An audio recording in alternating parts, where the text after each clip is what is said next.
Air beriak tanda tak dalam, air tenang seperti berlian.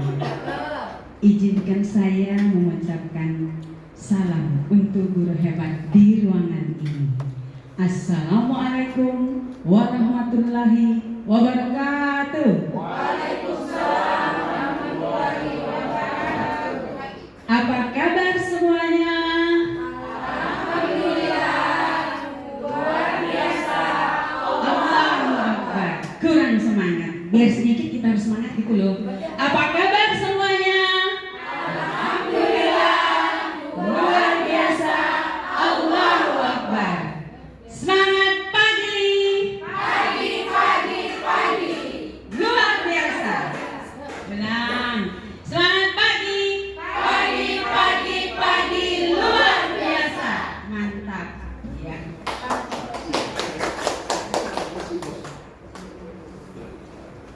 Sembari kita memanjatkan puji syukur kehadirat Allah Subhanahu wa Ta'ala, acara aksi nyata budaya positif calon guru penggerak angkatan 11 SMP 2 Kota Bima, Jumat 23 Agustus 2024. Kita mulai dengan bersama-sama melafazkan basmalah. Bismillahirrahmanirrahim.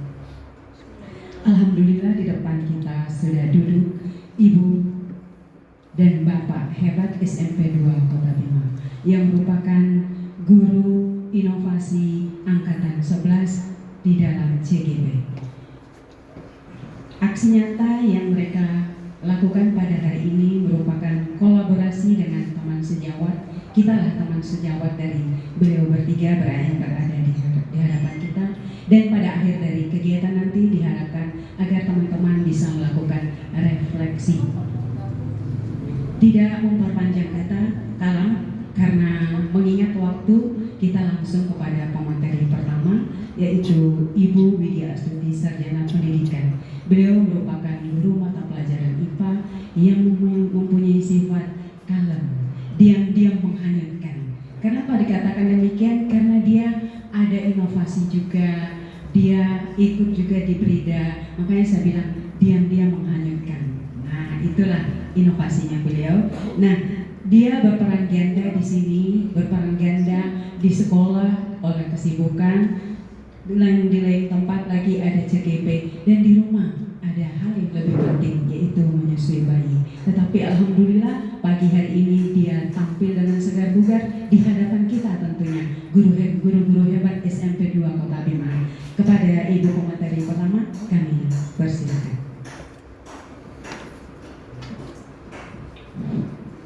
Bismillahirrahmanirrahim. Assalamualaikum warahmatullahi wabarakatuh. Terima kasih kepada Ibu MC yang sudah memberikan kesempatan kepada saya untuk menyampaikan materi menyebarkan pemahaman dan penerapan pengalaman budaya positif. Baik, innal hamdalillah nahmaduhu wa nasta'inuhu wa nastaghfiruh wa na'udzu billahi min syururi anfusina wa min sayyiati a'malina, may yahdihillahu fala mudhillalah wa may yudlilhu fala hadiyalah. Asyhadu an la ilaha illallah wa asyhadu anna Muhammadan abduhu wa rasuluh alladzi la nabiyya ba'da. Yang saya hormati Ibu Wakil Kepala Sekolah SMPN 2 Kota Bima, yang saya hormati juga teman-teman guru SMPN 2 Kota Bima yang hebat, yang luar biasa, dan singkatnya seluruh hadirin yang hadir pada kegiatan pada pagi hari ini.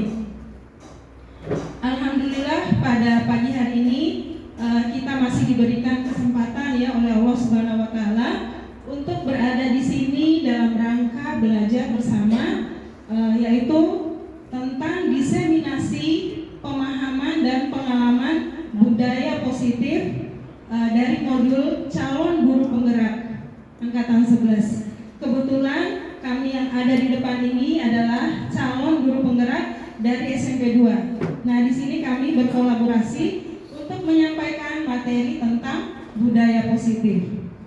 Sholawat serta salam tak lupa kita sampaikan kepada baginda Rasulullah SAW. Semoga kita semua adalah umatnya yang selalu senantiasa istiqomah dalam menjalankan sunnah-sunnah beliau. Baik, sebelumnya ya kita awali dulu dengan membaca basmalah. Bismillahirrahmanirrahim. Mudah-mudahan apa yang kita lakukan pada pagi hari ini mendapatkan berkah dan rahmat dari Allah Subhanahu wa taala. Baik, budaya positif ya, ini adalah modul dari calon guru penggerak, yaitu modul pada ini ya 1.4. Nah, di sini budaya positif ini perlu ya kita pelajari karena ini penting untuk meningkatkan atau menciptakan kondisi sekolah yang menyenangkan. Nah, dari Bapak Ibu guru, mungkin ada yang pernah dengar apa sih budaya positif itu, gitu ya? Mungkin ada dari Bapak Ibu guru yang mau mengemukakan pendapatnya. Ya, silakan Bu Mariama. Ya, adapun budaya positif yaitu budaya yang mengandung nilai-nilai kebaikan, seperti itu ya. Ya, terima kasih. Terima kasih Bu Mariama.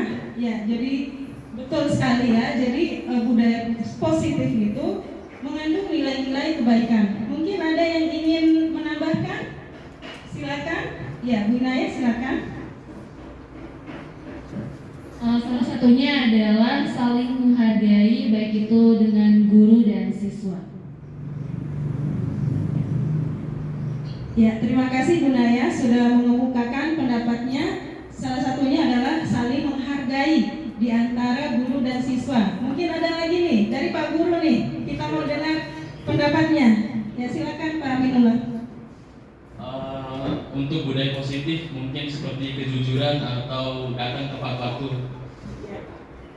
Terima kasih. Baik, yang sudah disampaikan oleh teman-teman kita tadi memang itu adalah bagian dari budaya positif, yaitu mengandung kebaikan, kemudian saling menghargai, disiplin ya, datang tepat waktu. Oke, next.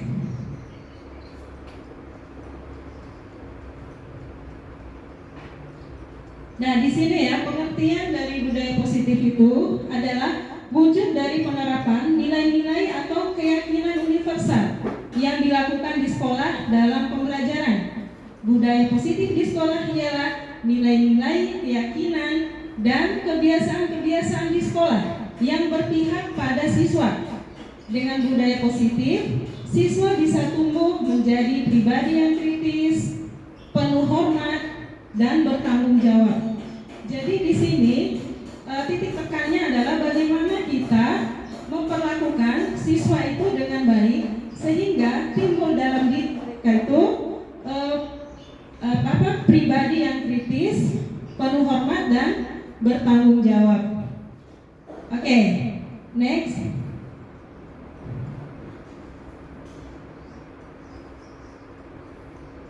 Nah, di dalam pembahasan budaya positif ini ada beberapa konsep yang akan kami sampaikan pada kegiatan pagi hari ini. Di antaranya adalah perubahan paradigma.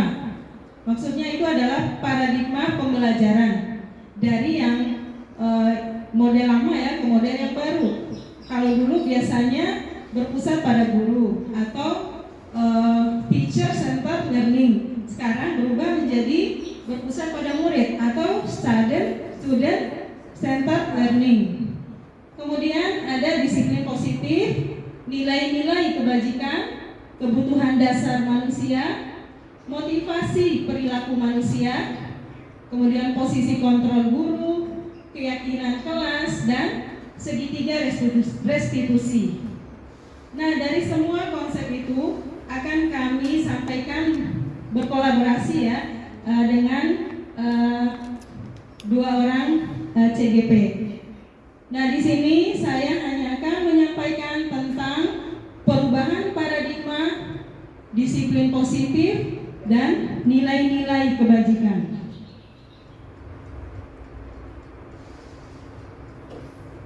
Oke, dalam perubahan paradigma, seperti yang sudah saya sampaikan tadi, pembelajaran itu harus dengan paradigma baru, harus kita rubah ya. Yang dulu kita fokus pada guru, tapi sekarang bagaimana pembelajaran itu berfokus pada murid. Jadi pembelajaran yang sesuai dengan paradigma baru itu adalah pembelajaran yang dirancang berdasarkan pembelajaran berdiferensiasi. Ya, berdiferensiasi maksudnya adalah pembelajaran yang memperhatikan kebutuhan, bakat, minat dari siswa, sehingga peserta didik belajar sesuai kebutuhannya berdasarkan tahap perkembangan sesuai teori psikologis modern untuk mewujudkan profil pelajar Pancasila. Jadi di sini kita berusaha ya perlahan-lahan ya untuk mengubah paradigma pembelajaran kita menjadi pusat pada murid. Karena kita itu sebagai guru itu ibarat petani dan siswa adalah benihnya. Tugas dari kita itu adalah merawat, memupuk, membesarkan sehingga menghasilkan murid dengan kodrat alam dan kodrat zamannya, seperti itu. Nah, dengan kita melakukan pembelajaran dengan paradigma baru, maka akan menghasilkan siswa dengan karakter profil pelajar Pancasila. Nah, di sini bisa kita lihat ada 6 dimensi profil pelajar Pancasila. Yang pertama itu adalah beriman, bertakwa kepada Tuhan Yang Maha Esa dan berakhlak mulia. Yang kedua, berkebinekaan global. Yang ketiga, bergotong royong. 4, mandiri. Kelima, bernalar kritis. Dan yang keenam, itu adalah kreatif. Oke, ini adalah penjelasan dari dimensi profil pelajar Pancasila. Mungkin selama ini kita sering mendengar istilah profil pelajar Pancasila. Nah, profil pelajar Pancasila itu kan ada 6 dimensi, dan tiap dimensi itu ada elemen-elemennya. Misalnya yang pertama, dimensi beriman dan bertakwa kepada Tuhan Yang Maha Esa dan berakhlak mulia. Elemennya itu adalah pertama, akhlak beragama. Jadi bagaimana peserta didik itu menghayati sifat-sifat Tuhan. Atau kalau di dalam bahasa agamanya ya, bagaimana dia itu mengenal Tuhannya. Atau berkaitan dengan Asmaul Husna, seperti itu. Bagaimana mengenal sifat-sifat Tuhan sehingga muncul dalam dirinya itu adalah keimanan dan ketakwaan. Yang kedua, akhlak pribadi. Jadi akhlak pribadi ini adalah akhlak yang yang peduli dengan sesama, saling menyayangi, menghargai diri sendiri dan orang lain.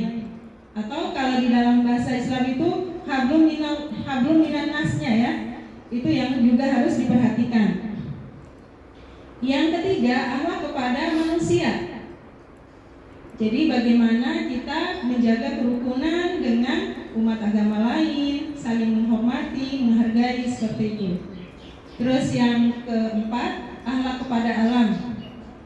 Jadi akhlak kepada alam ini adalah akhlak yang peduli dengan lingkungan sekitar, tidak membuat kerusakan di bumi, di laut maupun di udara ya. Sebagaimana di dalam firman Allah itu telah terjadi kerusakan di bumi dan di laut itu karena ulah tangan manusia.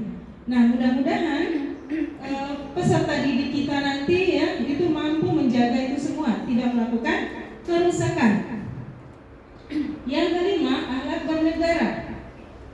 Jadi pelajar Pancasila itu paham akan hak dan kewajibannya sebagai warga negara. Artinya timbul dalam dirinya itu rasa cinta kepada negara. Jadi cintanya kepada Allah itu akhirnya akan berimbas kepada rasa cintanya kepada negara. Nah, ini bisa kita lihat bagaimana sejarah zaman dulu ya.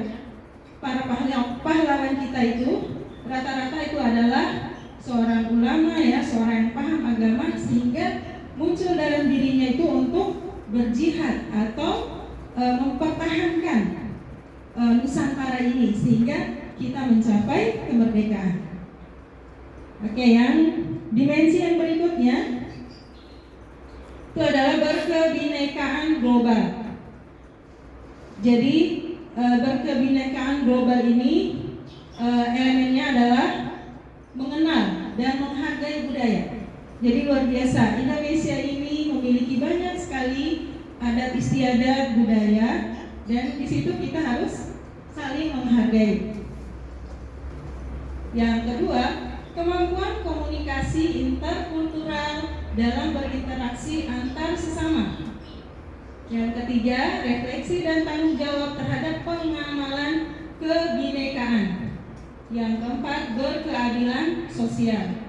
Nah, itu adalah elemen-elemen dalam berkebinekaan global. Oke, masih semangat ibu-ibu? Iya, oke. SMP 2 Kota Bima. Religius, berprestasi luar biasa. Iya, terima kasih banyak. Oke, sekarang kita lanjut ya. Terlalu fokus sampai lupa ya. Ya, baik, kita lanjut. Yang ketiga, bergotong royong. Bergotong royong itu bukan hanya berkaitan dengan bergotong royong dalam hal kebersihan gitu ya. Jadi bergotong royong itu mencakup yang pertama itu adalah kolaborasi atau kemampuan bekerja sama dengan perasaan senang sekaligus untuk menunjukkan sikap positif terhadap orang lain. Jadi kemampuan berkolaborasi gitu ya, tapi dengan sukarela, dengan perasaan senang, bukan paksaan. Yang kedua, kepedulian, yaitu dengan bertindak proaktif pada kondisi di lingkungan fisik dan sosial sekitar. Jadi peduli dengan apa yang ada di sekitar. Seperti itu, lihat sampah dibersihkan, mungkin itu ya contoh kecilnya. Lihat teman yang mungkin kekurangan, ya kita bantu, seperti itu.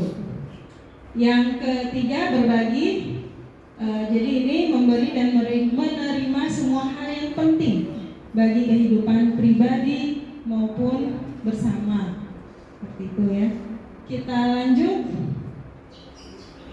Dimensi yang keempat yaitu mandiri. Jadi mandiri di sini maksudnya adalah pelajar mampu bertanggung jawab atas proses dan hasil belajarnya. Jadi dia bertanggung jawab pada dirinya sendiri, tidak bergantung pada orang lain. Elemennya itu adalah yang pertama, pemahaman diri dan situasi yang dihadapi. Kemudian regulasi diri atau mengatur ya, atau manajemen dirinya. Kemudian kesadaran akan diri dan situasi yang dihadapi. Itu adalah elemen dari dimensi mandiri. Kemudian yang kelima, bernalar kritis. Jadi bernalar kritis di sini adalah mampu secara objektif memproses informasi dengan baik. Jadi dia menangkap berbagai macam informasi yang beredar, kemudian dia mengolahnya. Jadi ketika dapat misalnya ya chat, tidak langsung diteruskan, tetapi ditelah. Ini apakah bisa diteruskan atau tidak, atau harus dihapus. Nah, di sini diperlukan bernalar kritis.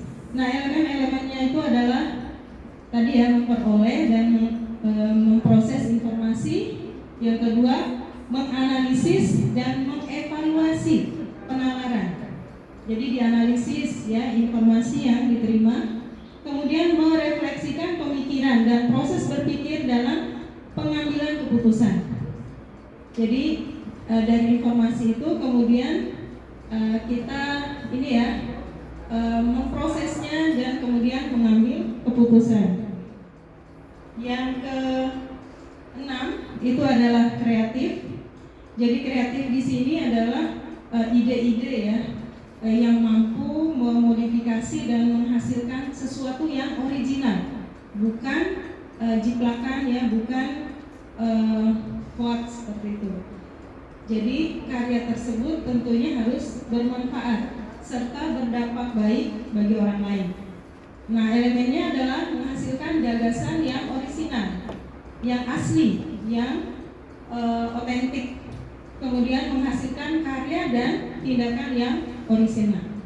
Nah, itu adalah elemen-elemen dari dimensi profil pelajar Pancasila yang diharapkan ya di dalam kurikulum Merdeka ini.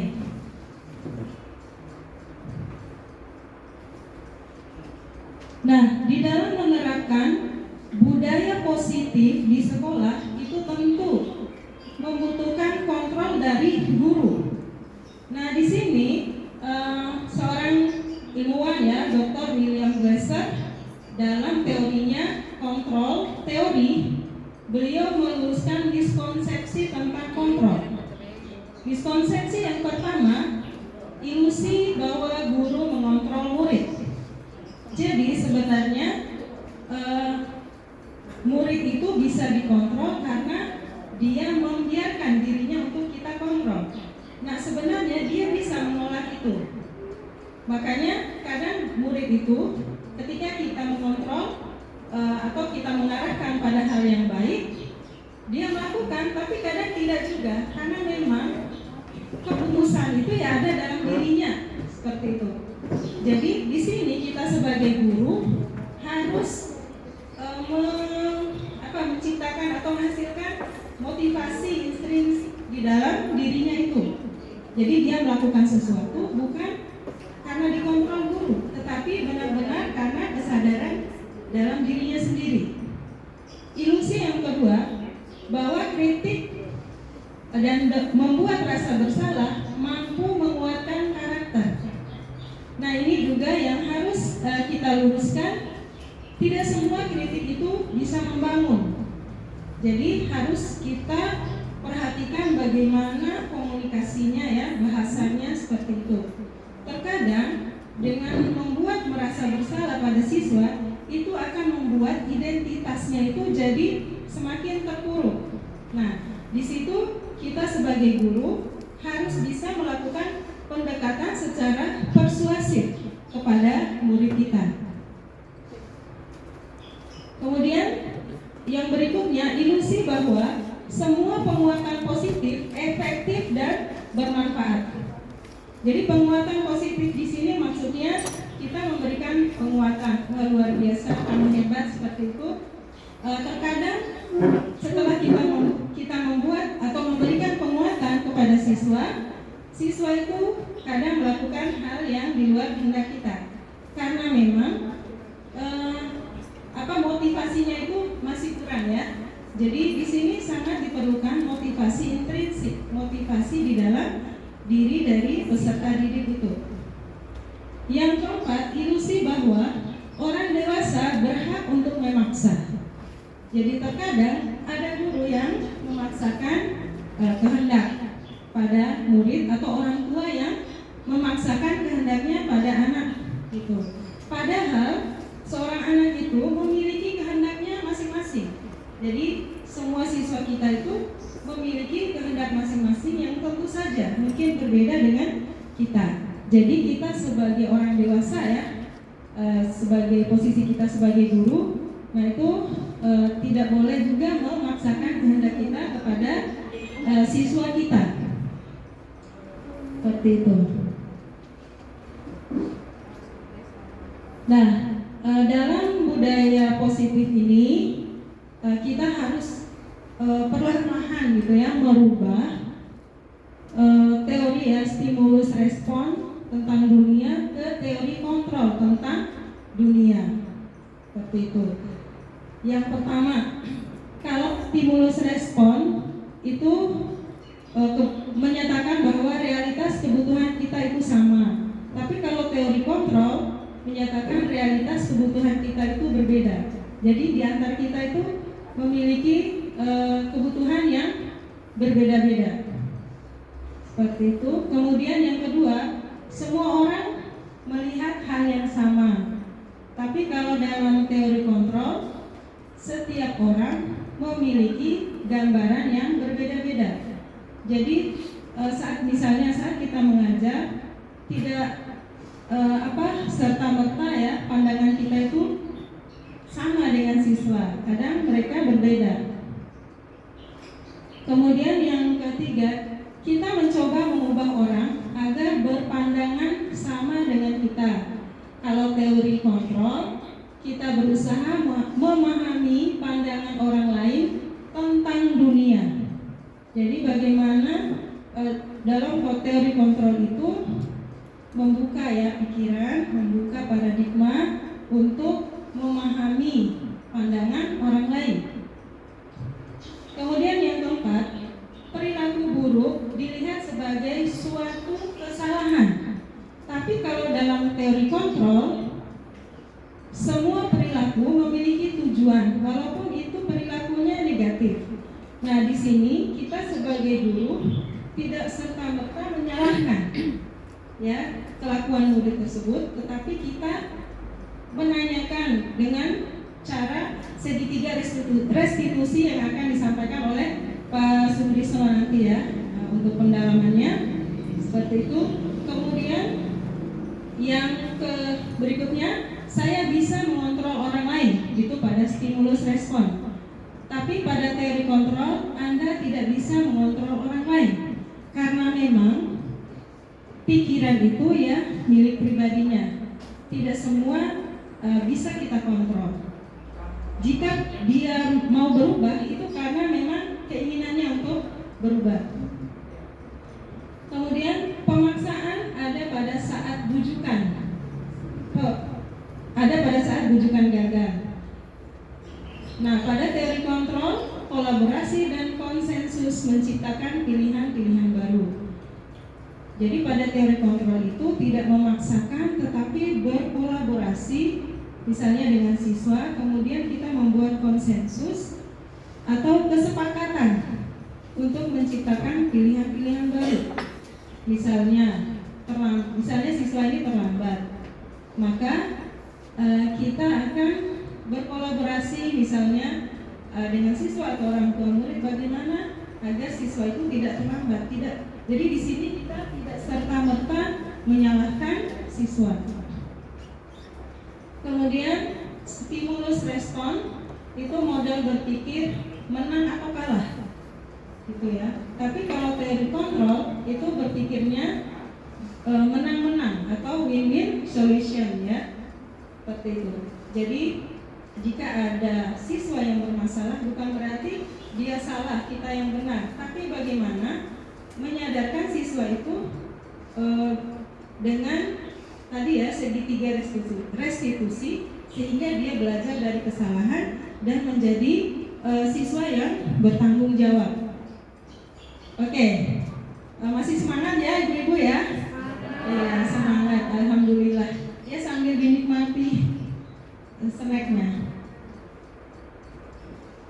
Oke, sekarang kita masuk ke pembahasan disiplin positif. Nah, budaya positif salah satunya itu adalah disiplin positif. Disiplin positif berasal dari kata disiplina yang artinya belajar. Disiplin mengacu pada disiplin diri yang memiliki tanggung jawab terhadap apa yang dilakukannya berdasarkan nilai-nilai yang diyakini. Jadi mengacu pada disiplin diri. Jadi yang terutama di sini adalah bagaimana mendisiplinkan diri sendiri. Nah, disiplin positif merupakan salah satu cara penerapan yang bertujuan untuk menumbuhkan kesadaran serta memberdayakan peserta didik tanpa imbalan penghargaan atau reward, ancaman atau hukuman. Jadi kita menanamkan disiplin positif pada murid itu benar-benar kita munculkan dari dirinya sendiri. Jadi disiplin anak itu bukan karena ingin mendapatkan penghargaan atau takut dengan ancaman. Jadi disiplinnya itu muncul dari dirinya sendiri. Nah, sebagai pendidik, tujuan kita adalah menciptakan peserta didik yang memiliki disiplin diri, sehingga mereka berperilaku mengacu kepada nilai-nilai kebajikan universal dan memiliki motivasi kontribusi intrinsik dalam perubahan perilaku ke arah yang lebih baik. Nah, dalam hal ini disiplin positif bukan hanya tentang peraturan, misalnya harus datang tepat waktu, harus pakai seragam, tapi lebih luas dari itu. Bahkan dalam berkata-kata pun itu harus ada disiplinnya. Nah, istilahnya itu adalah disiplin kata. Karena apa? Karena setiap kata-kata yang keluar dari lisan kita itu adalah doa. Seperti itu. Dan sekarang ada fenomena ya, siswa itu sering mengucapkan kata-kata yang tidak baik, memanggil nama temannya dengan nama hewan bahkan ya. Nah, itu sesuatu yang harus kita disiplinkan. Jadi tidak hanya disiplin soal waktu dan pakaian, tapi disiplin kata-kata. Karena kata-kata itu adalah doa, baik itu positif atau negatif. Maka biar doanya positif, tentu kita berbahasanya bahasa yang positif.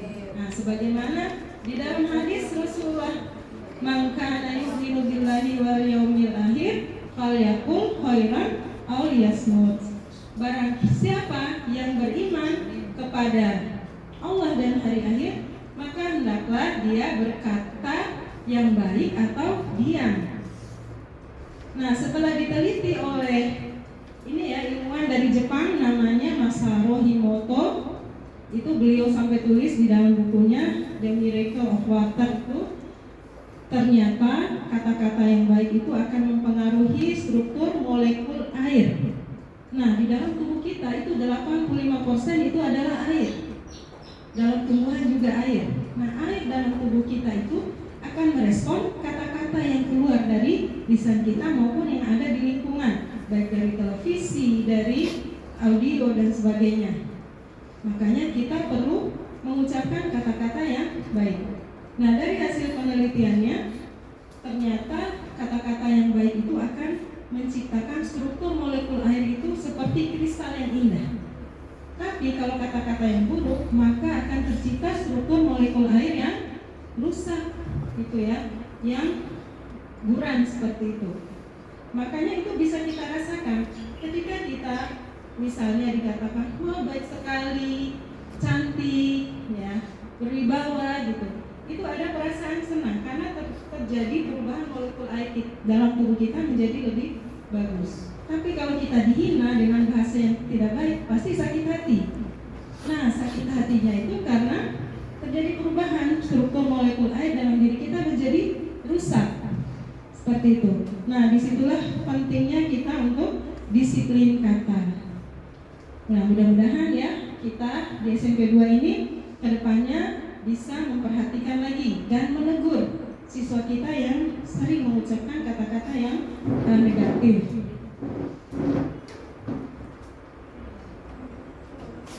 Kemudian nilai-nilai kebajikan.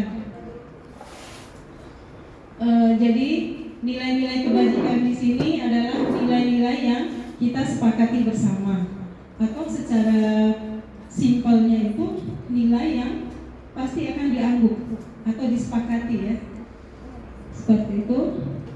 Nah, contoh nilai kebajikan dari institut atau organisasi.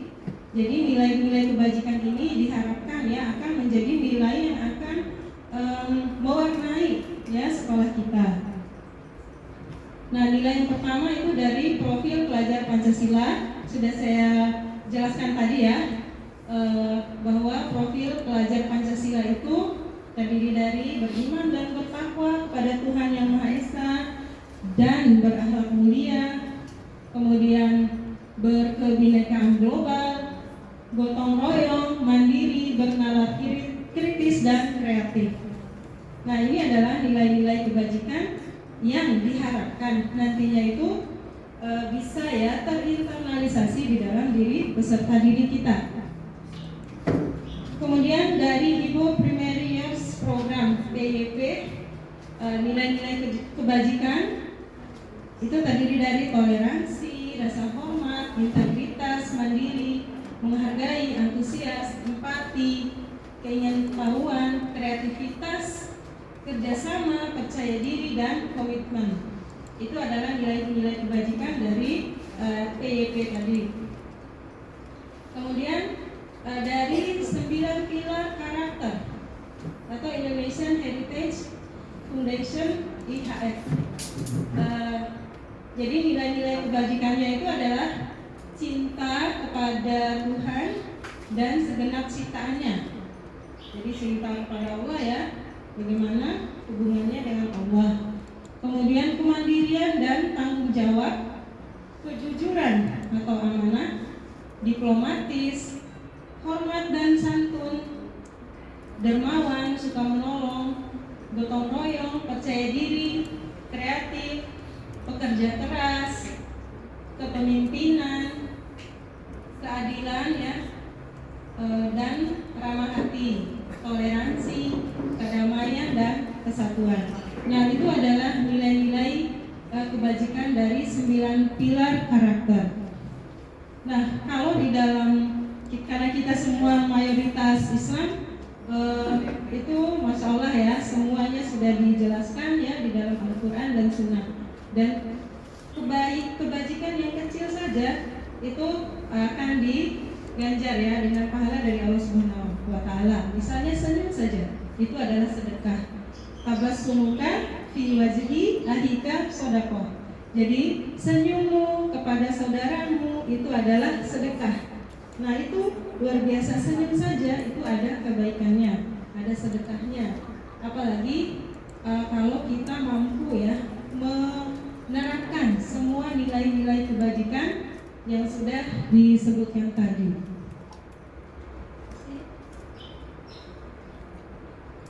Oke, jadi materi dari saya sepertinya cukup sekian ya, karena setelah ini akan dilanjutkan oleh Bu Iin Rahmawati dan Pak Sutrisno. Jadi lebih dan kurangnya saya mohon maaf. Mudah-mudahan apa yang disampaikan ini bermanfaat. Wabillahi taufiq wal hidayah. Wassalamualaikum warahmatullahi wabarakatuh.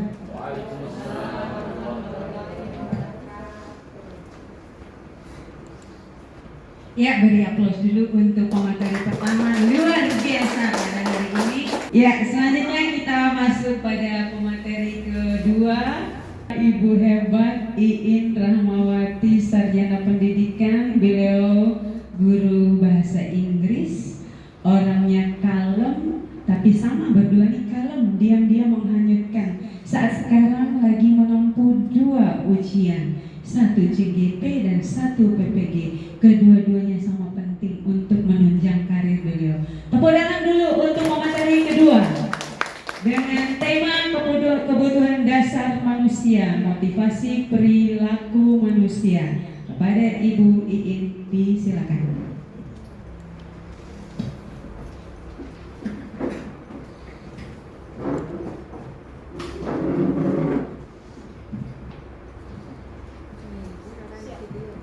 Baik, bismillahirrahmanirrahim. Assalamualaikum warahmatullahi wabarakatuh. Baik, Bapak Ibu, karena memang materi saya di sini adalah kebutuhan dasar manusia. Tapi sebelumnya alangkah baiknya saya membuka dengan bismillahirrahmanirrahim. Alhamdulillahirabbil alamin wa bihi nasta'inu ala umuri dunya waddin. Wassalatu wassalamu ala asrafil mursalin wa ala alihi washabihi ajmain, amma ba'd. Yang terhormat Bapak Ibu Wakil Kepala Sekolah SMP Negeri 2 Kota Bima, kemudian yang terhormat, yang saya hormati dan selalu kami banggakan rekan-rekan guru, rekan-rekan CGP yang ada di depan yang super hebat. Terima kasih atas kesempatannya pada hari ini telah hadir di kegiatan kami dalam rangka penerapan pemahaman pemahaman dan penerapan pengalaman. Untuk itu, karena materi saya terkait dengan kebutuhan dasar manusia, otomatis ini melekat pada diri kita, jiwa kita. Jadi untuk itu, saya minta Bapak Ibu untuk berdiri sejenak. Karena ini kebutuhan, ya Bapak Ibu ya. Sepakat ya? Kita berdiri dulu. Artinya kita ice breaking dulu Bapak Ibu, biar tidak bosan. Iya, begini Bapak Ibu, apa yang harus kita lakukan? What should we do now? Oke, baik. Kita, kalau saya menyebutkan, tangan Bapak Ibu berada di depan dada masing-masing. Oke, seperti ini Bapak Ibu. Oke, baik. Kalau saya bilang panjang, nanti ada kata panjang dan pendek, ya Bapak Ibu ya. Kalau saya bilang panjang, otomatis kan tangannya akan dilebarkan ya. Iya. Kalau pendek berarti dirapatkan. Nanti kembali Bapak Ibu. Kalau saya bilang panjang, Bapak Ibu itu pendek. Kalau saya bilang pendek, berarti tangan Ibu. Oke. Are you ready? Alright, thank you. Tepuk tangan dulu dong. Iya. Terima kasih. Baik Bapak Ibu, kita mulai ya. Oke, kita pelan-pelan aja dulu. Panjang, panjang, pendek, pendek, pendek. Iya, panjang, pendek, panjang, panjang. Silakan ketawa Bapak Ibu, kita bersenang-senang. Oke, panjang, pendek, panjang, pendek. Iya, terima kasih untuk kita semua. Silakan duduk Bapak Ibu. Oke. Iya. Baik Bapak Ibu, tadi rekan kita salah satu dari CGP juga SMP 2 Ibu Widya Astuti sudah menyampaikan terkait dengan perubahan paradigma, kemudian disiplin positif dan juga nilai-nilai kebajikan. Nah, untuk kesempatan saya adalah menyampaikan kebutuhan dasar manusia yang mana ini benar-benar kita butuhkan sesuai dengan keadaan kita Bapak Ibu. Yang mana kebutuhan manusia adalah segala sesuatu yang dibutuhkan oleh manusia untuk mempertahankan keseimbangan kondisi fisiologi maupun psikologis yang bertujuan untuk mempertahankan kehidupan dan kesehatan. Otomatis kalau kita mengarah ke fisiologi dan psikologis, kalau fisiologi mengarah ke fisik kita, iya, raga kita. Kemudian kalau mengarah ke psikologis, jiwa kita. Jiwa kita Bapak Ibu ya. Jadi jiwa kita tuh harus mereka itu membutuhkan apa yang kita inginkan sesuai dengan keadaan kita. Kemudian Bapak Ibu, tentunya di sini pasti tahu kita membutuhkan kebutuhan dasar manusia itu seperti apa sih? Kan ada beberapa 5 kebutuhan dasar. Mungkin Bapak Ibu sudah paham ya atau tahu ya. Kira-kira apa saja Bapak Ibu? Makan minum. Iya, makan minum. Kemudian itu mengarah ke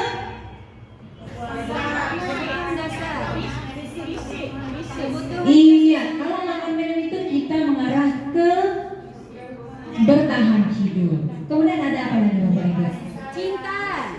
Iya, cinta, kasih sayang dan iya rasa diterima. Betul, karena memang kita itu wajib Bapak Ibu memberi atau menerima kasih sayang dan juga ingin diterima, rasa diterima oleh orang lain, kelompok lain di lingkungan kita, keluarga kita, dimanapun.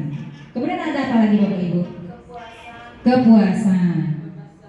Iya, dan juga kebebasan. Nah, di sini Bapak Ibu. Nah, ada 5 ya Bapak Ibu. Ada bertahan hidup seperti tadi yang disampaikan oleh Ibu Rosmi. Bertahan hidup itu adalah makanan dan minuman. Kalau kita tidak minum, haus. Kalau kita tidak makan, lapar. Alias Bu Christine, hungry. Iya, betul ya, Miss Christine. Kemudian ada juga yang kita sebut dengan penguasaan. Ada kebebasan dan kesenangan. Saya tertarik Bapak Ibu dengan kebutuhan dasar yang namanya kasih sayang dan rasa diterima. Kira-kira bagaimana sih kasih sayang dan rasa diterima itu? Siapa kira-kira yang bisa menjawab? Ibu Faryati, oh ya baik, Ibu Faryati, silakan Bu Faryati.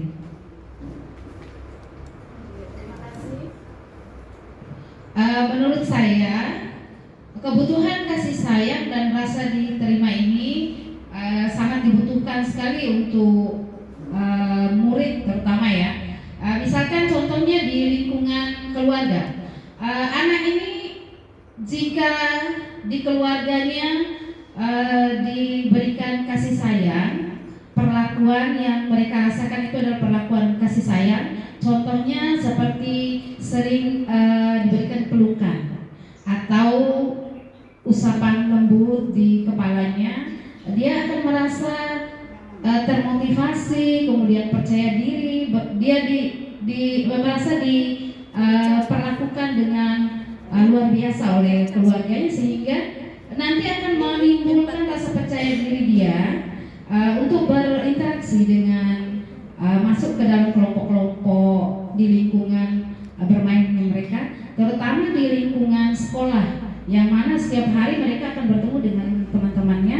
Kemudian untuk contoh rasa kasih sayang dan rasa diterima ini di lingkungan sekolah itu, misalkan anak-anak ini bisa memberikan rasa hiburan jika mendapati temannya. Hiburan dalam arti ini dapat menghibur teman ketika teman ini berada dalam situasi mendapati masalah, ketika diganggu atau apa oleh temannya, kemudian dihibur oleh teman lain. Nah, ini akan mempengaruhi psikologis atau jiwanya anak yang bermasalah ini. Memang mungkin tidak serta-merta kesedihannya akan hilang, tetapi jiwanya akan merasa bahwa dia diterima oleh teman-teman di sekitarnya, begitu.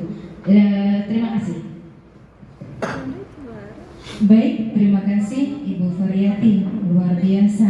Terkait dengan rasa kasih sayang dan rasa diterima, tentunya kita mendapatnya otomatis di lingkungan keluarga, seperti yang disampaikan oleh Ibu Variati, bahwa dalam lingkungan keluarga itu misalnya kita mengusap kepalanya, kemudian memberikan pelukan. Ini pelukan kalau di dalam keluarga bisa sama anak, ya kalau yang sudah bersuami ya sama suami, seperti itu ya Bapak Ibu. Kalau yang belum bersuami beristri, iya mohon maaf, nanti dulu ya, sabar dulu ya. Iya betul, sama orang tua juga Bapak Ibu kalau di lingkungan keluarga. Kemudian kalau tadi juga di lingkungan sekolah ya Ibu Variati ya sudah menyampaikan kalau di lingkungan kelas jika ada siswa atau anak didik kita memiliki masalah, kita kasih hiburan dengan memecahkan masalah, misalnya memberikan masukan atau arahan mungkin. Jadi anak didik kita itu merasa diterima. Itu sudah pasti. Kita dalam kelas harus saling memberikan kasih sayang dan rasa terima. Kita memberikan kasih sayang full kepada siswa, otomatis ada timbal baliknya. Siswa juga akan memberikan kasih sayang juga, walaupun mereka tidak mengucapkan dengan bentuk lisan. Contohnya, Ibu Guru I love you. Tidak perlu seperti itu ya, tapi kita tahu bahwa mereka itu sayang kepada kita. Artinya, contohnya seperti mereka mau mengikuti apa yang menjadi arahan kita, kemudian kita mau mengikuti materi kita, itu buktinya bahwa mereka itu adalah sayang kepada kita. Kemudian mereka merasa diterima karena kita juga memberikan perasaan kita untuk mereka. Artinya mereka diterima Bapak Ibu. Dan juga kita juga merasa diterima di lingkungan anak-anak didik kita, seperti itu. Nah, terima kasih Bu Variati, tepuk tangan untuk Bu Variati. Iya baik. Kemudian saya tertarik lagi di kesenangan. Daripada kebutuhan dasar itu ada yang namanya kesenangan. Tentunya semua orang pasti menginginkan kesenangan Bapak Ibu. Kita di sini juga kan senang Bapak Ibu mendapatkan materi dari kita, saling bertemu, bersilaturahim, seperti Bapak Ibu ya. Ya, mungkin kesenangan ini mungkin bisa diberikan contoh ya, seperti apa sih kalau kesenangan itu? Kira-kira Ibu Christine bisa memberikan, Bu Christine, contoh daripada kesenangan itu, Bu Christine? Miss Christine, I please you.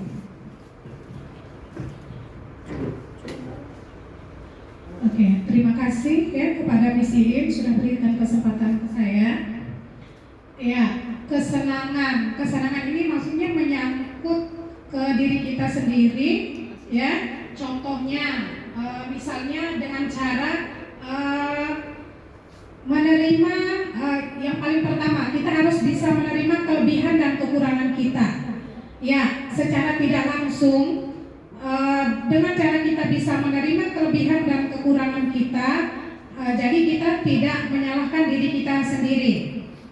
Ya, contohnya misalnya kita bisa mengafirmasi positif diri kita. Setiap pagi kalau bisa bangun tidur ya, setiap hari sebelum kita melaksanakan kegiatan, kita afirmasi diri kita dengan kata-kata positif. Contohnya, kalau yang ini berkaitan dengan siswa, karena kita tahu di kelas siswa itu kan ada yang kemampuannya lebih pintar dari temannya, ada yang rata-rata, ada yang di bawah.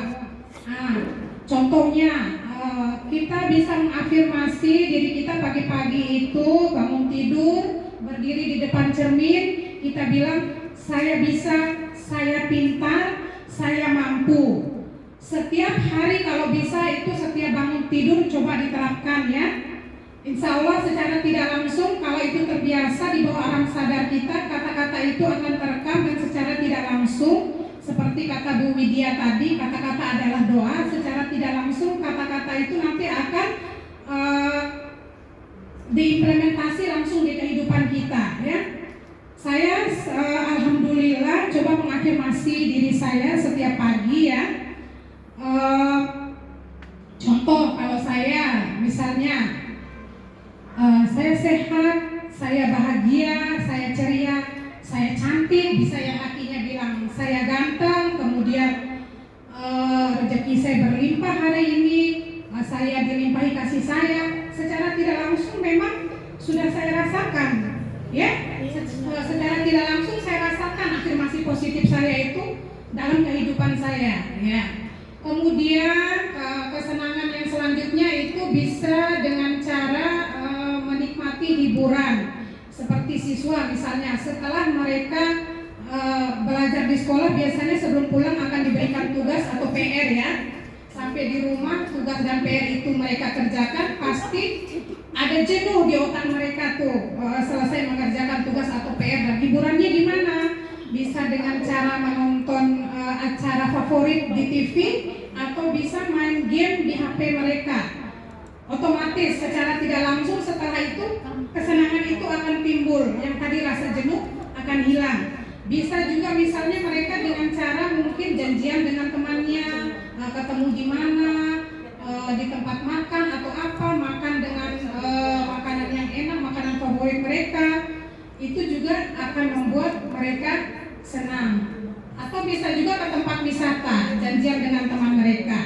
Nah, itu juga bisa mereka lakukan, paling enggak bisa membuat mereka senang kembali sehingga besok sekolah lagi mereka datang ke sekolah dengan hati yang senang. Terima kasih. Baik, thank you for Miss Christine. Terima kasih banyak untuk Bu Christine. Berikan aplaus dulu dong Ibu Christine, luar biasa. Baik, masih ingin menyambung dari apa yang disampaikan oleh Miss Christine, bahwa kesenangan itu tercipta dari kita, dari diri kita dulu. Bahwa bagaimana caranya kita mensugesti diri kita sendiri, jiwa kita.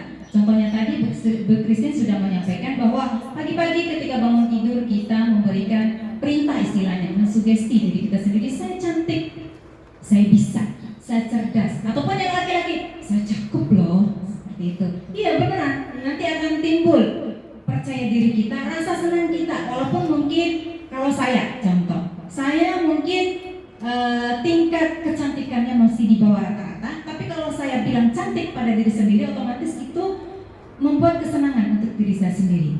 Seperti itu Bapak Ibu. Nah kemudian jikalau itu tergabung dalam kesenangan, misalnya kalau tidak cukup dengan hal tersebut, bisa diajak healing mungkin diri kita atau dengan rekan kita, ngobrol, bertemu, kemudian ajak jalan-jalan, itu merupakan kesenangan bagi kita Bapak Ibu. Seperti itu ya Bapak Ibu ya. Pasti ini adalah yang menjadi 5 kebutuhan dasar ini adalah pengalaman kita Bapak Ibu, pengalaman yang tidak kita sadari bahwa ini adalah 5 dasar kebutuhan yang memang kita pernah rasakan dan menjadi pengalaman kita. Seperti itu Bapak Ibu. Kemudian ada yang namanya penguasaan. Apa sih? Saya adalah raja. Itu kan berkuasa Bapak Ibu. Iya Bapak Ibu. Nah di sini adalah penguasaan itu bagaimana kebutuhan itu diakui kemampuannya Bapak Ibu. Contoh misalnya Ibu Eti. Ibu Eti menguasai gitu. Beliau memiliki prestasi. Dia menghargai dirinya. Dia membutuhkan penghargaan lewat dirinya. Dia menghargai dirinya karena dia bisa. Dia berprestasi. Seperti itu Bapak Ibu. Artinya kebutuhan ini adalah ingin rasanya setelah apa yang menjadi kemampuan itu tercapai, dihargai oleh orang lain, yang didasari oleh dirinya sendiri Bapak Ibu. Kemudian ada yang namanya kebebasan. Kebebasan di sini otomatis kita mikirnya saya bebas melakukan hal apa saja sesuai yang saya inginkan. Bukan berarti bebas itu dalam hal yang positif iya, yang negatif iya. Tidak, yang negatif jangan. Saya bebas mau berkelahi dengan siapa saja. Tidak. Maksudnya kebebasan di sini adalah bagaimana sih biar kita itu bebas melakukan hal yang menurut kita itu positif, kemudian menurut pandangan juga orang itu positif untuk kita dan orang lain. Seperti itu. Contohnya kalau kita kaitkan dengan siswa kita di dalam kelas, kita memberikan pertanyaan.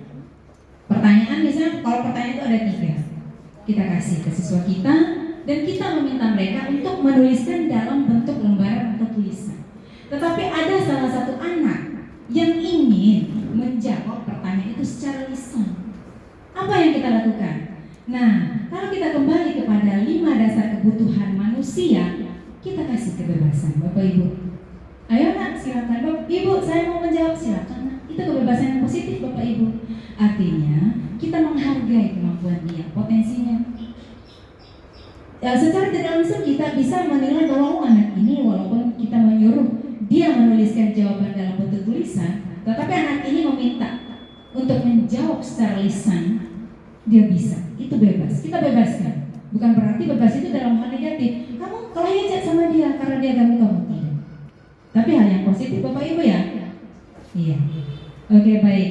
Jadi kembali bahwa 5 kebutuhan dasar manusia itu berdasarkan Dr. William Glasser mengarah atau kembali kepada diri dan jiwa kita. Setelah dari kita, baru kita terapkan ke orang lain dan orang lain merasakan, kita juga merasakannya. Seperti itu Bapak Ibu. Kemudian ada yang kita kenal dengan motivasi perilaku manusia. Di sini ada 3 Bapak Ibu. Ini seru sekali. Contoh pribadi kita, misalnya saya anggap diri saya ini terlambat datang ke sekolah. Padahal aturannya di sekolah kita ini tidak boleh. Misalnya kita harus datang lebih awal. Misalnya sebelum jam 7 kita sudah ada di sekolah. Misalnya kalau kita mau menggunakan motivasi pertama, yaitu menghindari ketidaknyamanan atau hukuman. Contohnya seperti ini, saya tidak ingin datang terlambat. Saya ingin datang tepat waktu karena tidak ingin ditegur. Ditegur sama siapa? Ditegur sama pimpinan, kemudian rekan sejawat. Pasti ada lah Bapak Ibu, misalnya, kamu kenapa datang terlambat? Nah, itu menghindari ketidaknyamanan. Otomatis yang kena itu hati kita Bapak Ibu. Iya kan? Misalnya kalau kita ditegur, kenapa sih kamu telat? Kok kamu telat 25 menit padahal orang sudah mulai apel atau upacara. Dalam secara tidak langsung hati kita akan merasa down, walaupun kita tidak mengucapkan dalam kalimat. Seperti itu Bapak Ibu.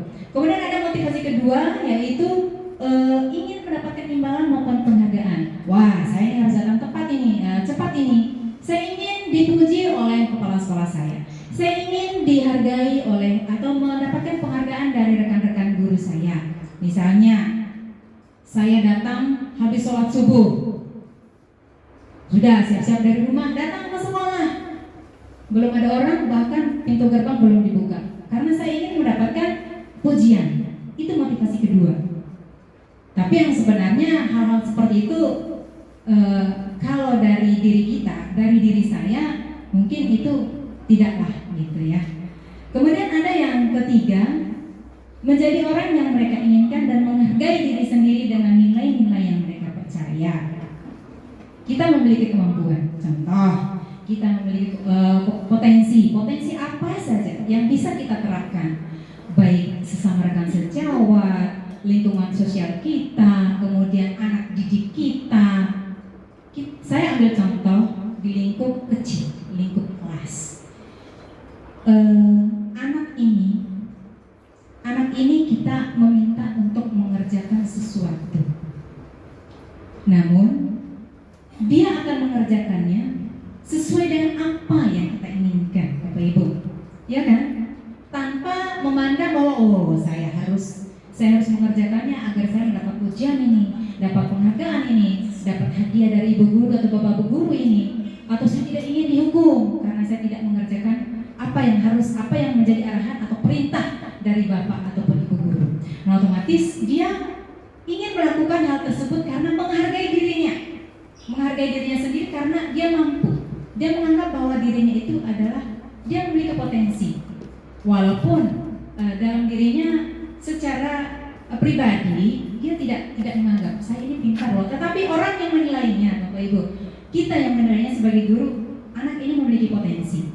Nah, kita mengarahkan dia melakukan sesuai dengan arahan kita, sesuai dengan keinginan kita, maka dia menghargai dirinya sendiri dan juga kita menghargai dirinya.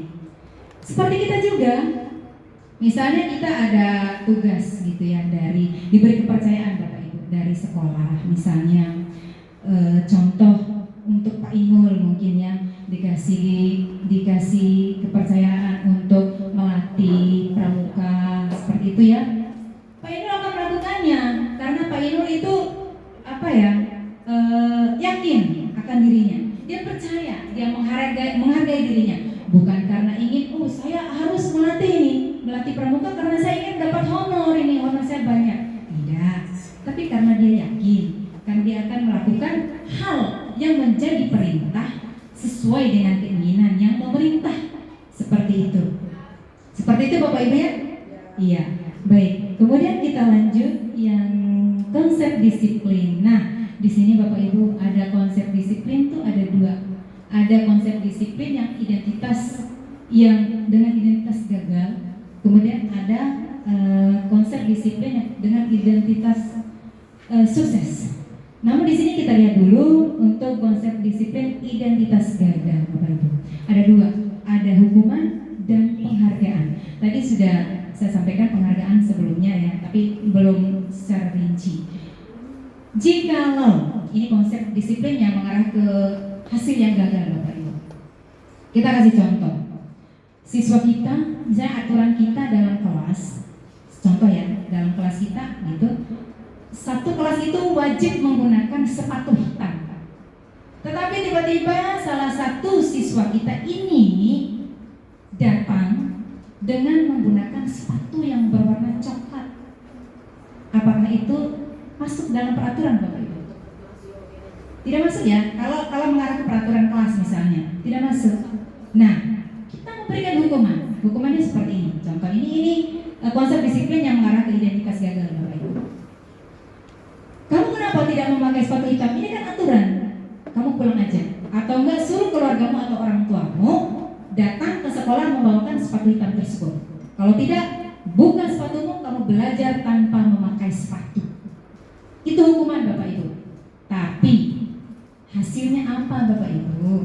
Hasilnya itu dalam hati siswa sakit sekali. Iya kan, Bapak Ibu? Dalam hatinya akan timbul rasa kebencian terhadap kita. Begitu, Bapak Ibu. Kemudian ada rasa dendam. Wah, Ibu itu sudah bilang ke saya suruh pulang, bahkan sepatu saya suruh tidak mengenakan sepatu karena saya tidak mematuhi aturan. Seperti itu. Kemudian murid itu secara perlahan tidak berani mengungkapkan kesalahannya. Dia menyembunyikan. Karena tadi kita sudah pangkas kepercayaan dirinya. Karena kita memberikan hukuman dengan kalimat yang tidak indah kepada anak didik kita. Seperti itu, Bapak Ibu. Kemudian ada lagi penghargaan. Nah, untuk penghargaan ini biasanya kita memberikan penghargaan atau reward kepada siswa kita. Namun kalau berlebihan itu ternyata tidak bagus. Karena apa? Mematikan kreativitas siswa. Kalau kita misalnya, kamu ya nanti maju di depan, nanti Ibu kasih es krim 15 biji gitu. Kalau nanti anak itu, salah satu siswa yang kita tunjuk, mikirnya nanti saya maju aja nanti untuk pengerjaannya saya googling aja tidak perlu saya mikir-mikir sendiri, nanti kan saya dapat reward, saya dapat es krim 15 bungkus dari ibu guru. Itu sebenarnya tidak bagus. Kemudian merusak hubungan si A dan si B. Si A mendapatkan reward, si B karena pengerjaan tidak bagus kita tidak kasih. Iri, Bu. Keduanya ini saling iri. Bahkan salah satu atau beberapa dari siswa itu akan merasa iri ke kita. Ibu guru itu hanya memberikan kepada dia, padahal kita juga ikut materinya. Seperti itu. Kemudian menghukum dengan sistem ranking. Biasanya kalau zaman dulu ya, zaman kita dulu otomatis kamu nanti nilainya rendah dari 100 ibu kasih nilainya 20. Itu sistem ranking. Artinya membunuh karakter siswa di situ Bapak Ibu. Kemudian merampas hak menghargai dirinya. Kalau kita mengasih penghargaan, nanti dia tidak akan menghargai kemampuan dia, harga dirinya, karena kita aja menghargainya. Kapan dong saya menghargai diri saya sendiri? Kalau memang reward ini selalu diberikan selalu saja dan selalu saja seperti itu. Jadi untuk itu hukuman ini mari kita gaungkan bersama Bapak Ibu. Untuk saat sekarang sesuai dengan filosofi Gajah Dewantara itu tidak ada lagi hukuman Bapak Ibu. Yang seperti yang ada itu ada hanyalah konsekuensi dan restitusi. Inilah konsep disiplin dengan identitas sukses.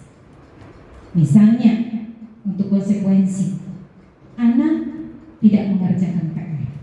Kita kasih konsekuensinya, bukan menghukum.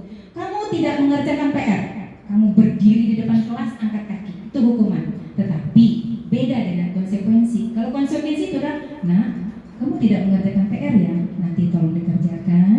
Karena teman-teman tadi sudah mengerjakan 5 nomor, nanti ibu tambah 1 ya. Itu konsekuensi untuk kamu, karena itu sudah merupakan kesepakatan kita di dalam kelas. Seperti itu Bapak Ibu. Kemudian konsekuensinya juga memberikan stimulus atau respon positif tentunya. Kalau kita memberikan konsekuensi kepada anak, dia akan merespon, merangsang dirinya agar tidak melakukan kesalahan lagi Bapak Ibu. Bukan hukuman, sekali lagi bukan hukuman. Seperti itu. Kemudian ada yang namanya restitusi. Restitusi itu sendiri adalah bagaimana cara membuat siswa itu mengakui kesalahannya atau merubah kesalahannya menjadi lebih baik untuk kembali ke kelompok mereka. Yang mana murid itu ketika menerapkan restitusi pada jiwa dan dirinya, otomatis mereka akan bertanggung jawab atas perilakunya. Ketika kita bertanya, nah kamu sadar nggak tadi apa yang kamu lakukan? Iya Bu. Dia akan bertanggung jawab dengan cara kita mengajak mereka berkomunikasi dengan pelan. Nanti otomatis pelan-pelan mereka akan senang Bapak Ibu, senang menyampaikan apa kesalahannya. Secara jujur mereka akan menyampaikan apa yang menjadi kesalahannya, dan perlahan mereka akan meminta maaf kepada orang yang tadi yang mereka lakukan kesalahan. Seperti itu. Kemudian teori kontrol, dirinya melakukan kontrol. Iya, otomatis kita, anak sekolah, orang lain, semua orang, semua manusia memiliki teori kontrol dalam diri kita.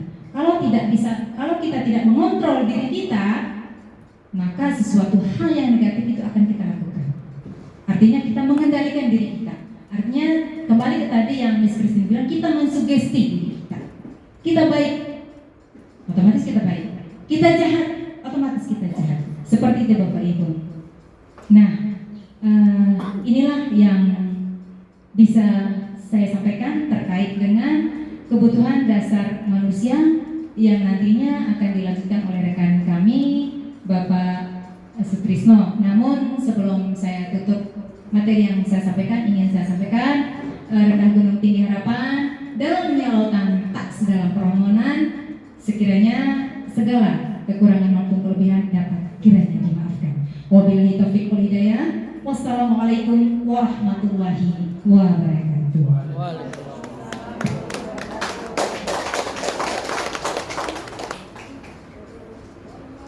Yang semangat dong, tepuk tangannya ulang lagi. Aduh, luar biasa. Tadi yang ini luar biasa, Bu Widya, Miss Iin lebih luar biasa lagi. Terus terang saya suka dengan fiber suaranya, intonasi beliau dalam pengucapan kalimat disertai gerak yang menunjang. Bagus sekali. Ya. Pantasan berdua ini tinggal satu yang saya ingin tunggu lagi kelebihannya. Iya, namanya ganteng sendiri ya. Tadi kan Bunda ceritanya, istrinya kan baru 1, tapi anaknya 4, masih kecil, luar biasa. Nanti dia kalau sudah berusia sama-sama besar dengan anaknya, dikira adik kakak. Ya, Pak Sutrisno sarjana pendidikan, beliau merupakan guru matematik dan punya tugas ganda pula sebagai dapodik sekolah. Itu bukan pekerjaan yang ecek-ecek, tetapi pekerjaan yang butuh konsentrasi dan butuh tenaga pula, siap 24 jam kalau dapodik itu. Tidak ada istilah di rumah pun dia tetap bekerja, karena saya tahu persis. Nah, beliau pertama kali diangkat di mana, Ayu? Di Papua, jauh bingit. Ya, kembali kepada Pak Tris tadi dengan tema perbedaan hukuman konsekuensia, restitusi atau keyakinan kelas. Iya, jadi itu tema yang beliau bawa. Pada Pak Sutrisno kami persilakan.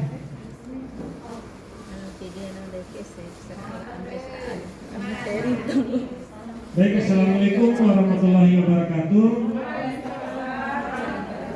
Alhamdulillahirrahmanirrahim. Alhamdulillah itu adalah kata-kata yang tepat untuk kita merasa bersyukur atas nikmat yang telah diberikan oleh Allah Subhanahu wa taala, atas nikmat pertemuan kita pada pagi menjelang siang hari ini.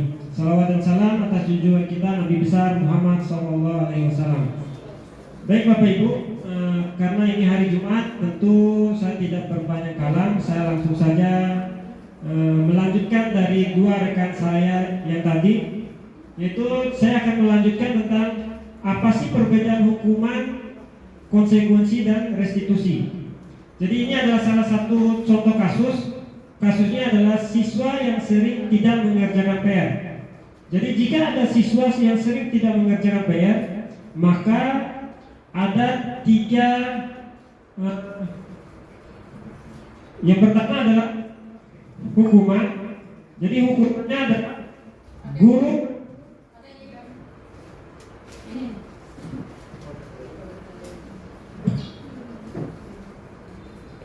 yang pertama adalah posisi guru adalah menghukum.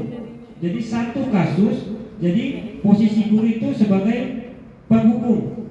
Hukumannya guru menghukum siswa tersebut hormat bendera selama 10 menit. Jadi ini posisi guru sebagai penghukum ini sangat dihindari kita sebagai guru di sekolah. Jadi kita harus berusaha untuk menghindari posisi menghukum ini. Kemudian yang kedua, konsekuensi. Guru memberikan konsekuensi untuk mengerjakan PR-nya saat istirahat atau dikerjakan sebanyak 2 kali. Atau konsekuensinya juga jika dia tidak mengerjakan PR, maka dia tidak mengerti apa yang kita buat soal tadi. Ketika kita buat soal, maka konsekuensinya dia tidak mengerti terhadap apa yang kita berikan kepada mereka materi tadi. Jadi itu adalah konsekuensinya. Kemudian restitusi adalah menanyakan keyakinan kelas. Jadi restitusi itu sebenarnya bukan fokus pada tindakan, tetapi fokusnya pada karakter. Kenapa bisa karakter? Restitusi ini dia fokusnya pada karakter.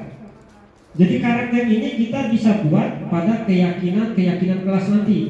Jadi contohnya kita buat dulu keyakinan kelas di kelas itu kita buat siswa harus rajin mengerjakan PR. Jadi mereka langsung tahu. Jadi kalau mereka tidak mengerjakan PR itu mereka sadar bahwa itu adalah hal yang tidak baik. Kemudian ada 5 posisi kontrol guru, yaitu yang pertama biasanya guru itu sebagai penghukum. Yang tadi sudah dijelaskan bahwa penghukum itu sangat kita hindari. Kemudian posisi kontrol yang kedua itu pemantau. Pemantau itu sama seperti pengawas, atau yang biasa kita lakukan itu ada di guru BP sebagai pemantau, pengawas. Jadi biasanya pemantau ini harus punya bukti kuat, punya data. Kemudian pembuat rasa bersalah, contohnya misalnya siswa tadi terlambat, kemudian guru ini datang kemudian mengatakan saya kecewa dengan kamu, maka itu adalah guru sebagai pembuat rasa bersalah. Jadi ketika kita mengatakan Pak Guru atau Ibu Guru merasa kecewa terhadap kamu, nanti siswanya akan merasa bersalah, membuat orang yang disenanginya, disayanginya merasa kecewa. Jadi itu juga sebenarnya sangat kita hindari. Kemudian yang keempat, guru itu posisinya sebagai teman. Jadi kalau kita sebagai teman juga, otomatis kita terlalu dekat dan dia sangat membutuhkan kita kalau kita punya masalah. Jadi ketika dia punya masalah kita tidak bantu, maka dia akan merasa kecewa. Kemudian posisi yang terakhir adalah posisi manajer. Ini yang kita harapkan pada kita sebagai guru, yaitu posisi kita sebagai manajer. Jadi siswa dan guru itu membuat kesepakatan atau keyakinan kelas, membuat bersama-sama sehingga kita mematuhinya nantinya. Kemudian selanjutnya, ini sudah tadi keyakinan kelas. Mengapa sih keyakinan kelas itu? Mengapa tidak peraturan kelas? Jadi pertanyaannya sekali lagi, mengapa keyakinan kelas? Mungkin saya bisa bertanya kepada Bapak Ibu Guru, kira-kira kenapa kita perlu membuat keyakinan kelas? Kenapa bukan peraturan kelas saja? Kenapa kira-kira Bapak Ibu? Keyakinan kelas itu dibuat bersama guru dan siswa. Sedangkan peraturan kelas dibuat oleh gurunya saja. Begitu. Makanya keyakinan kelas ini penting kita lakukan karena kita membuat kesepakatan siswa dan gurunya.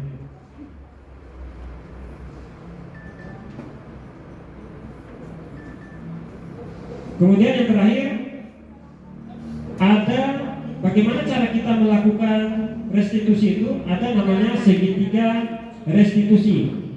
Yang pertama, cara melakukan segitiga restitusi itu adalah yang pertama menstabilkan identitas, yang kedua adalah validasi tindakan yang salah, kemudian yang ketiga menanyakan keyakinan kelas.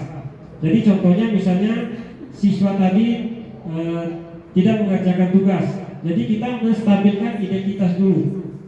Jadi caranya kita membuat pertanyaan-pertanyaan untuk menstabilkan identitas. Misalnya kalau setiap orang itu pasti melakukan kesalahan, jadi itu contoh kalimat untuk menstabilkan identitas. Kemudian yang kedua, validasi tindakan yang salah.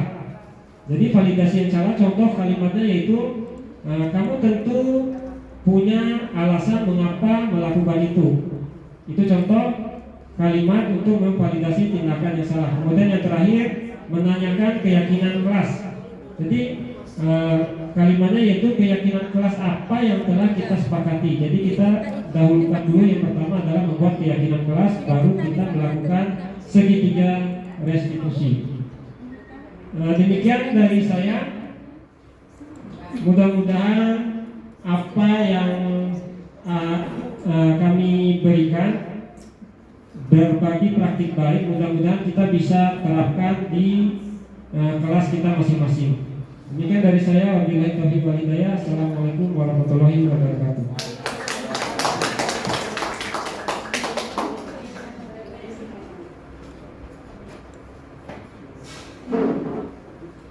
Iya, beri aplaus lagi untuk Pak Guru Ganteng di kelas depan kita, dua yang cantik dan satu diapit oleh duanya, itu Pak Guru Ganteng.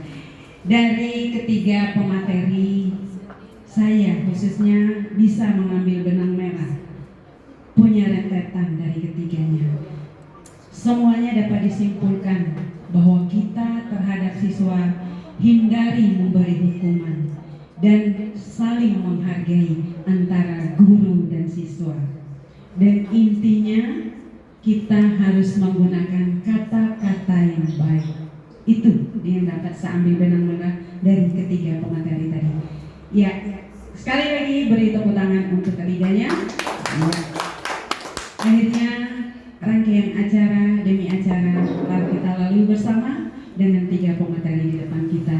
Mari kita menutup presentasi pagi hari ini dengan sebuah pantun. Siang hari makan kuaci, makan bareng 3 peserta presentasi.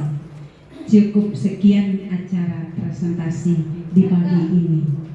Kami ucapkan terima kasih. Semoga ilmunya bermanfaat untuk kita semua.